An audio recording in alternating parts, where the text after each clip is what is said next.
कि एक बार क्या हुआ कि श्री नंद बाबा असमय में नदी स्नान करने चले गए। तो असमय में नदी स्नान करने से देवता नाराज हो जाते हैं और नंद बाबा ने डुबकी लगाई, निकल के बाहर ही नहीं आए, घंटों है गए। तो असमय में नदी स्नान करने चले गए तो गंधर्व जन इनको पकड़ करके ले गए। सब ब्रजवासी ढूंढने लगे नंद बाबा कहां गए कहां गए कहां गए। तब ठाकुर जी आए, ठाकुर जी ने एक गोता लगाया भीतर और जैसे ही गए तो पता चल गई ठाकुर जी को कि देवगण ले गए उनको, असमय में स्नान कर रहे थे। तो जैसे ही ठाकुर जी पहुंचे देवलोक, सब देवता नतमस्तक हो गए, जय हो ठाकुर जी। बोले मेरे पिताजी को कौन लेके आया? और गलती हो गई भगवान, लाओ इधर लाओ। नंद बाबा आए, नंद बाबा की उंगली पकड़ के ठाकुर जी उनको वापस ब्रज लेकर के आए। तो जैसे ही नंद बाबा वापस आए तो बाकी सब तो थोड़ा थोड़ा उनको भूल गया था क्या हुआ था क्या नहीं, पर बोले मुझे इतना याद है कि जैसे ही लाला वहां आयो, बड़े बड़े देवता, ऐसे लंबे चौड़े देवता, उनके 4-4 हाथ थे, ऐसे मुकुट पहन रखे सबन ने, और जैसे ही लाला आयो सबरे याकू प्रणाम करने लगे, मैंने अपनी आंखन ते देखो। तो ये बात सुन करके छोटे छोटे ब्रजवासी बालक सब लाला के पीछे पड़ गए। लाला तू सांची जय जय। नंद बाबा बता रहे सबरे देवता तो प्रणाम कर रहे। ठाकुर जी बोले हम बे चल हाथ दबा मेरो, तू पाम दबा चल। सब सेवा कराने लगे। सब ब्रजवासी बोले लाला तू सांची जय जय, आज तो हमें भरोसा है। ये बाद की लीला है, गिरिराज पूजा के बाद। आज तो हमें भरोसा है गो लाला, तेने राक्षसों मारे, तेने कालिया नागो भगा दियो, तेने गिरिराज उठा लिए। ठाकुर जी बड़ी देर में विश्वास भयो, लेकिन कोई बात ना, चलो अब मैं रोज पूजा करियो है ना। बोले हाँ लाला, अब एक काम कर दे। बोले कहा तू हमारो सखा है ना? बोले हाँ। एक बार हमें दिखा तो ला ये स्वर्ग है कैसो, या वैकुंठ को एक दर्शन करा ला हमें। सो ठाकुर जी उठ के बैठ गए, वैकुंठ देखोगे? बोले हम बे लाला एक बार दिखा ला। ठाकुर जी चलो दिखा के लाऊं। इतने में ठाकुर जी ने गरुण जी बुलाए, गरुण जी आए उड़ते भय आकाश। ठाकुर जी ने सब सखानते के बैठ जाओ जाके ऊपर।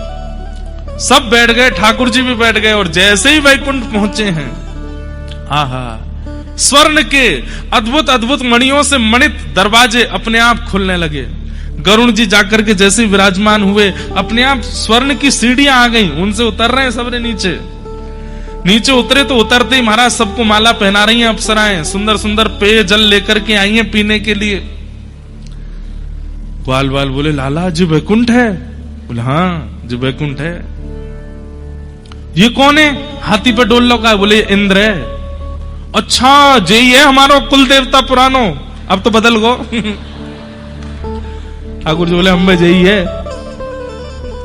लाला ये दारी के एक बार प्रणाम करवा दे हमें, जाने साल भर हमसे प्रणाम करवाइए। ठाकुर जी बोले अभी करवाओ। ए इंद्र इधर आओ।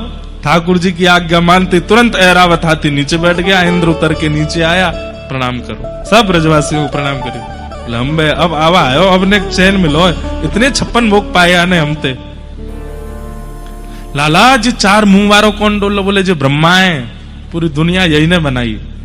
मधुमंगल बोला लाला ने क्या बुलाइयो? बोले काय को, याने मोकू कारो काय को बनाया और मेरो विचित्र काय को बनाया, या तो ने शिकायत कर। सब ब्रजवासी इतना आनंद कर रहे हैं। इतने में ही श्री वैकुंठ के मंदिर में साक्षात नारायण विराजमान है। 4 भुजा वाले ठाकुर जी शंख चक्र गदा पद्म लेकर के बैठे हैं, और नारायण और कृष्ण अलग थोड़े एक ही है। ब्रजवासी बोले लाला जे कौन है भीतर बैठो का कारो कारो सो? बोले ये वैकुंठ के भगवान नारायण है। बोले अच्छा लाला यार ने पास तो देख। बोले चलो भीतर। भीतर गए तो जाकर के देखे, वहीं जय विजय पार्षदों ने थोड़ी भीतर जाके रोक दिया। बोले इससे अंदर आप नहीं जा सकते, ये यहाँ मर्यादा है। सब ब्रजवासी बोले लाला यहाँ को मुंह तो बिल्कुल तेरे जैसा ही है, बिल्कुल तेरी जैसी नाक कान आंख, हंसे भी तेरे जैसा ही है, लेकिन लाला हमें जेना है चाहिए। बोले क्यों? यहाँ तो बड़ी मर्यादा है, हमारा तो मन है रो कि हम यहाँ की गोद में बैठेंगे, या के संग ने खेलेंगे, ने मक्खन या को खवाएंगे, फिर याते हम खा लेंगे। ठाकुर जी बोले भाई मर्यादा में ही रहने दो, ये सब मेरे संग कर लियो, चलो आओ बाहर। बाहर लेके आए, फिर 10-15 कक्ष खुलवा दिए ठाकुर जी ने। जाओ सबरे एक एक कमरा में जाके आराम करो। बढ़िया सुंदर मखमली गद्दा लग रहे हैं, सबरे ब्रजवासी उछल रहे हैं उन पर जोर जोरते। जो मन खावे को करे वो सामने प्रस्तुत है जाए, खा रहे हैं पी रहे हैं आनंद कर रहे हैं। नदी है, सरोवर है, पहाड़ हैं। गरुड़ जी हाथ जोड़ के खड़े हैं, कहीं घूमने जाना हो तो बताइए, ले चलें। 2-4 घंटा ब्रजवासी ने खूब आनंद किया। ठाकुर जी बोले, प्रसन्न हो? लाला एक बात कहें? बोले हाँ। बहुत आनंद आ रहा है आप वैकुंठ में? बोले अच्छा आनंद आ रहा है? बोले हाँ। तो फिर एक काम करो। बोले कहा, मैं जा रहा हूं वापस नंद बाबा यशोदा मैया के पास, तुम लोग यहीं रहो वैकुंठ में।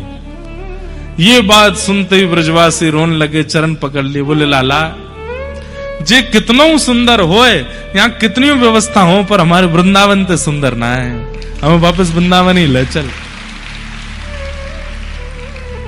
सब देवताओं को ठाकुर जी ने अपने सामने प्रकट किया। बोले तुम सबके मन में संशय आता है कि ब्रजवासी मुझे इतने प्रिय क्यों हैं? बोले जो वैकुंठ को भी त्याग सकते हैं जिस नगर के लिए, वृंदावन के लिए, वो हैं ये ब्रजवासी। इनको वैकुंठ प्रिय नहीं है, इनको स्वर्ग प्रिय नहीं है। अरे कहां तक कहें, कुछ समय बाद जब मैं व्रत छोड़ करके जाऊंगा, इनके प्राण बसते हैं मुझ में, ये मेरा त्याग भी कर देंगे लेकिन वृंदावन से नहीं जाएंगे।